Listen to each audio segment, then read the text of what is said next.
Your surgeon may perform a fundoplication to treat gastroesophageal reflux disease or to repair a hiatal hernia. Digestion begins in the mouth. As teeth break food into smaller pieces, saliva releases digestive enzymes. When food is swallowed, it enters the esophagus, a long muscular tube that carries food from the mouth to the stomach for further digestion. Contractions called peristalsis push food down the esophagus. At the bottom of the esophagus, food passes through a muscular valve called the lower esophageal sphincter, or LES, and into the stomach. The digestive juices secreted by the stomach are highly acidic. When the stomach contracts to move the food into the intestine, the LES closes tightly in order to prevent these acidic juices from moving back into the esophagus, where it can cause damage. A breathing muscle called the diaphragm separates the chest from the abdomen. To reach the stomach, the esophagus passes through the diaphragm at a point called the hiatal ring. If you have gastroesophageal reflux disease, or GERD, your LES does not close properly, allowing acidic stomach contents to flow backward into your esophagus.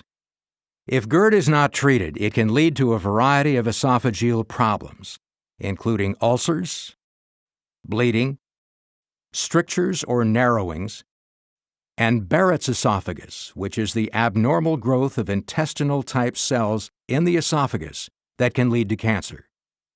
If you have a hiatal hernia, a portion of your stomach is protruding into your chest cavity through the opening in your diaphragm.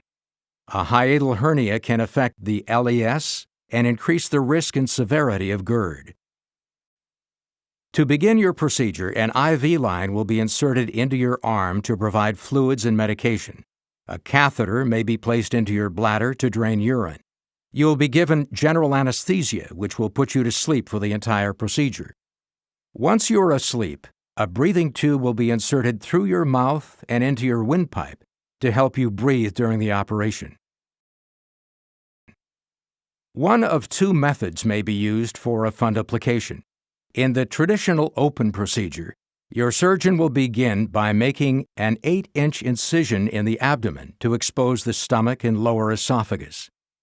After separating it from nearby structures, your surgeon will wrap the fundus, or upper part of the stomach, around the lower esophagus and stitch it into place. This wrap acts as a belt which tightens and strengthens the LES.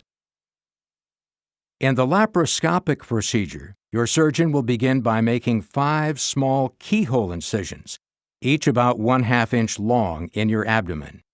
Through one incision, your surgeon will insert the laparoscope, which is a long, thin tube equipped with a light and a camera. The camera sends images to a video screen for the surgeon to view. Gas will be pumped in to inflate your abdomen to enable the surgeon to see your internal organs more clearly.